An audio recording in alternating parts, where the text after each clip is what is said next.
Bom dia, mais um Café com Palavra nessa manhã, aqui no seu canal Nova Geração. E hoje nós vamos meditar no livro de Apocalipse, no capítulo 2, versículo 18 até o 29, que diz assim a palavra do Senhor. Ao anjo da igreja em Tiatira, escreve: Estas coisas diz o Filho de Deus, que tem os olhos como chama de fogo e os pés semelhantes ao bronze polido. Conheço as tuas obras, o teu amor, a tua fé, o teu serviço, a tua perseverança e as tuas últimas obras, mais numerosas do que as primeiras. Tenho, porém, contra ti o tolerares que essa mulher, Jezabel, que a si mesma se declara profetisa, não somente ensine, mas ainda seduza os meus servos a praticarem a prostituição e a comerem coisas sacrificadas aos ídolos. Dei-lhe tempo para que se arrependesse. Ela, todavia, não quer arrepender-se da sua prostituição. Eis que a prostro de cama, bem como em grande tribulação, os que com ela adulteram, caso não se arrependam das obras que ela incita. Matarei os seus filhos, e todas as igrejas conhecerão que eu sou aquele que sonda mentes e corações, e vos darei a cada um segundo as vossas obras. Digo, todavia, a vós outros, os demais de Tiatira, a tantos quantos não têm essa doutrina e que não conheceram, como eles dizem, as coisas profundas de Satanás. Outra carga não jogarei sobre vós, tão somente conservai o que tendes, até que eu venha. Ao vencedor, que guardar até ao fim as minhas obras, eu lhe darei autoridade sobre as nações, e com cetro de ferro as regerá, e as reduzirá a pedaços, como se fossem objetos de barro. Assim como também eu recebi de meu Pai, dar-lhe-ei ainda a estrela da manhã. Quem tem ouvidos, ouça o que o Espírito diz às igrejas. Quem não deve, não teme, dizem. Deve e teme o quê? Dívida não é só financeira, mas tudo quanto deixa algo a desejar em nós.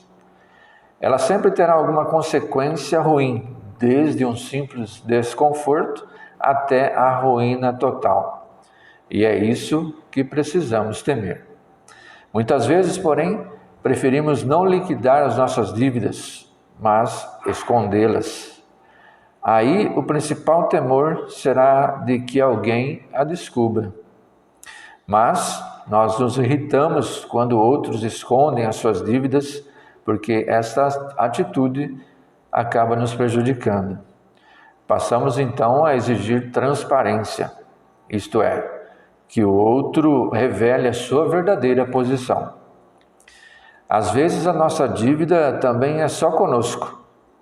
Por exemplo, quando não fazemos um exame periódico de saúde, no qual o médico adota suas técnicas para enxergar o nosso corpo, enxergar por dentro e revelar algum possível mal antes que esse mal se torne mais grave. Isso também é uma forma de transparência. A transparência pode ser desagradável porque revela o que temos de mal e nos obriga a combatê-lo. Mas todos sabemos que ela é necessária para resolver de vez as nossas deficiências, ou seja, saldar as nossas dívidas. E que o resultado será uma vida muito melhor, porque quem não deve, não teme. Essa leitura bíblica é uma carta de Cristo a uma igreja com boas qualidades, mas também com algo podre, algo horrível que estava escondido. Jesus diz que enxerga tudo isso com os olhos como chama de fogo. E se fosse escrito hoje, seria olhos de raio-x. Diante de Deus somos totalmente transparentes, com todas as nossas dívidas bem à vista. Assustador? Sim, quando vemos só a radiografia. Notemos, porém, que ao final dessa leitura há uma grande promessa para quem não foge deste exame e permite que Deus interfira. Essa pessoa descobre que as dívidas reveladas, na verdade, já foram pagas pelo próprio Jesus Cristo. Em Colossenses 2, versículo 14, diz assim, que Deus, Cristo, cancelou a escrita de dívida que nos era contrária. Ele a removeu, pregando-a na cruz do Calvário. Por que não ser transparente, então?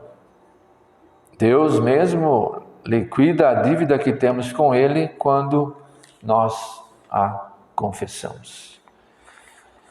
Com isso nós aprendemos que nós temos as nossas dívidas, os nossos erros, e não há como esconder do nosso Deus. Não há como fugir do Espírito de Deus. Tudo é transparente para o Senhor. Nossa vida é transparente diante de Deus. E assim nós deveríamos viver transparentes diante da humanidade. Perdoando, quem comete algum erro contra nós e confessando os nossos erros, nossos pecados diante de Deus. Não há como esconder. Se há alguma coisa que você está deixando de revelar, para Deus já está revelado. Não há como fugir aos olhos de Deus. Como diz aí o Salmo, 139, ainda que eu quisesse fugir do teu Espírito, não há como fugir das mãos, dos olhos do Senhor. Nós possamos nessa manhã refletir tudo aquilo que nós temos vivido e que nós possamos sondar o nosso interior, nosso coração e confessarmos a Deus aquilo que nós, não só os nossos erros, mas também as nossas necessidades, tudo aquilo que nós almejamos colocar diante de Deus, mesmo que Ele ainda saiba tudo, nós temos que confessar. Ele espera de nós que nós confessamos diante dEle, que nós falemos, conversemos com Ele e colocamos na mesa tudo aquilo que nós estamos passando, tudo aquilo que nós devemos, que nós possamos saber confessar, porque o Senhor está de olhos abertos, mas está de ouvidos atentos para ouvir as nossas petições, as nossas confissões e colocarmos diante do nosso Pai Celestial, porque Ele está de braços abertos, de mãos estendidas para nos receber, para nos ouvir. Ele está com os seus ouvidos inclinados para nós, para ouvir aquilo que nós temos para confessar a Ele.